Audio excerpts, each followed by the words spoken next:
question. Comment on fait quand on est HPE pour s'intégrer dans le monde qu'on connaît, dans le monde dans lequel on vit? C'est une question qui m'a été inspirée par une conversation que j'ai eue aujourd'hui. Euh, c'est une vraie question parce que quand on est hypersensible, émotionnel, on a souvent subi beaucoup la vie en fait, depuis très longtemps et peut-être pendant très longtemps et certainement de façon très intense. Alors, c'est une vraie question.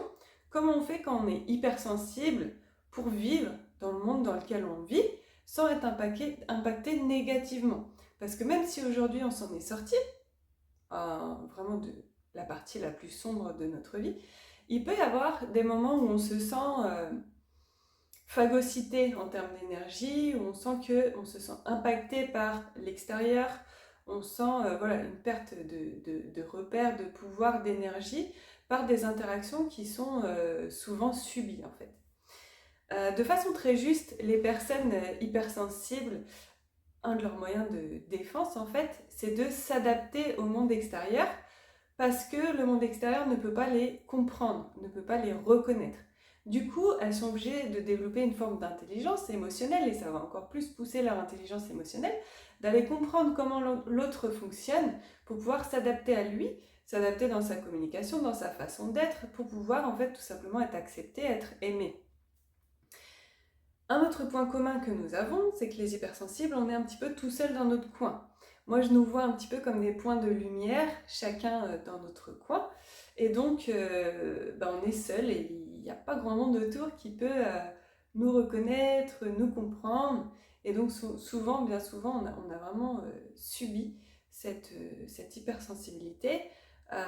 Puisque on ne s'est pas senti reconnu, on ne s'est pas senti accepté, on ne s'est pas senti aimé en fait pour ce que nous sommes. Donc peut-être qu'une des premières choses à faire en tant que hypersensible émotionnel, c'est de s'entourer de personnes qui nous comprennent, qui nous entendent, qui nous voient tels que nous sommes et qui nous acceptent, qu'on se sente enfin compris, aimé, voilà, intégré, pas forcément hors norme comme on a pu le sentir toute notre vie. C'est rassurant en fait de rencontrer des personnes qui sont comme nous, qui pensent comme nous, qui ont vécu des choses similaires et qui malgré tout ont choisi leur lumière et qui s'en sortent dans la vie de façon sereine, apaisée et qui arrivent à exprimer leur être en toute authenticité sans plus subir en fait ce qui leur arrive ou très très peu tout en étant eux-mêmes en fait et pouvoir expérimenter la beauté, l'unicité de l'être qu'ils sont. Moi, c'est la voie que je propose. En fait, j'ai trouvé, voilà, les solutions que j'ai trouvées pour pallier à cette hypersensibilité, c'est quand même se choisir et d'aller de plus en plus vers l'authenticité. Donc, c'est petit à petit arrêter de s'adapter, enlever les masques. Et quelle est la meilleure manière de faire ça? Eh bien, souvent, c'est changer de place. Donc, changer de place, changer d'environnement, s'entourer de personnes qui sont le plus possible comme nous, compréhensives, aimantes, se choisir en un mot. Et ça doit commencer aussi par soi. Ça doit commencer par se choisir, s'apporter du bien. Et en fait, au lieu de se dire tout le temps je ne suis pas assez, je ne suis pas assez adapté, je ne suis pas assez bien pour ça, je ne suis pas assez performant sur ça, je n'ai pas une assez bonne intelligence dans ça, parce qu'il y a des endroits où c'est vrai et il y a des endroits où c'est faux en fait. Arrêtez de se dire je ne suis pas assez, mais plutôt se demander qu'est-ce que je suis très bien et aller dans un environnement, que ce soit professionnel ou personnel, dans lequel je puisse exprimer qui je suis et ce que je sais faire de mieux.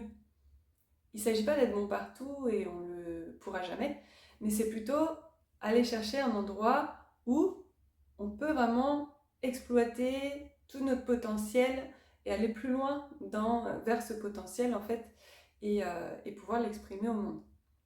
Certainement aussi que votre expérience de vie, ce que vous avez subi, a exacerbé votre sensibilité et fait aussi que vous pouvez partager au monde le fait qu'on peut s'en sortir, il y a des solutions et il y a des choses très positives qui arrivent à soi suite à tout ça.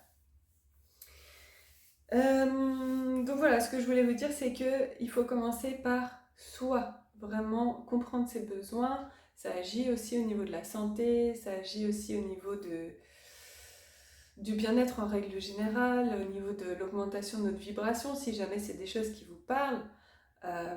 Ça agit vraiment pour nous renforcer à l'intérieur, renforcer aussi notre état émotionnel. Moi j'ai remarqué que plus on est fatigué, moins on s'est respecté finalement, plus on est vulnérable et plus les montagnes russes émotionnelles sont intenses et fortes. Et donc pour éviter de se faire traiter de bipolaire par exemple, ou de vraiment subir ces changements d'émotion parce que du coup plus c'est intense, moins, enfin, plus on s'identifie à l'émotion et donc moins on peut avoir de recul.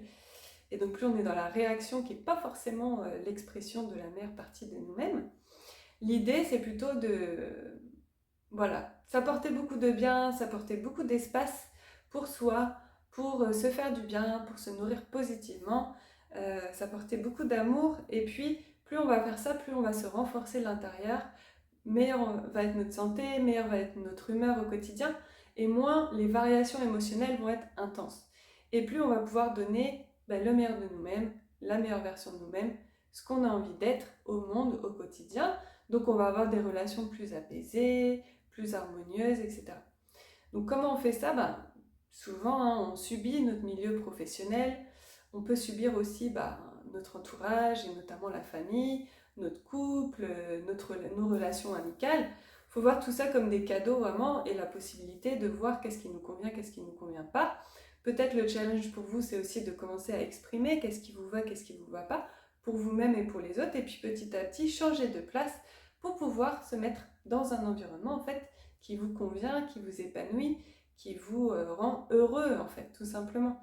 Et ce n'est pas une fuite que de faire ça, ce n'est pas de faire l'autruche que de faire ça, c'est vraiment se respecter, vivre l'expérience qu'on a à vivre dans notre manière d'être, notre manière de comprendre le monde, et c'est aussi vraiment expérimenter de quelle manière on peut servir le monde, c'est une manière de contribuer.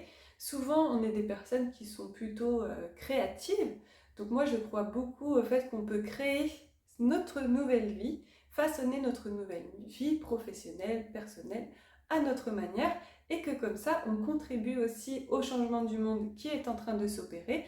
On propose des nouvelles solutions de vie, des choses comme ça, qui ne sont que notre propre vérité, mais qui peuvent peut-être inspirer une personne par-ci, une personne par-là, qui va trouver un truc chouette à appliquer dans sa propre vie, et elle aussi va construire sa vérité autour de ça, et ainsi on contribue et on impacte positivement le monde.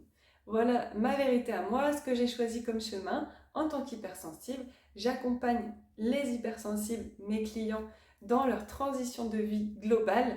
Souvent, moi, ils font des reconversions professionnelles puisque je les forme à un nouveau métier dans le domaine du bien-être et de la santé au naturel. Je les forme aussi à la création d'entreprises, mais attention du coup, alignés à qui ils sont, c'est très important. Et il ne s'agit pas de se remettre dans une case, hein, il s'agit vraiment de se respecter pleinement dans sa nouvelle activité, ce qui sera de toute façon très pérenne dans le temps parce qu'on sera toujours motivé, on sera toujours dans un bon élan et on aura des bons résultats avec nos clients parce qu'ils nous ont reconnus, choisis pour qui nous sommes et du coup ça va être que vertueux.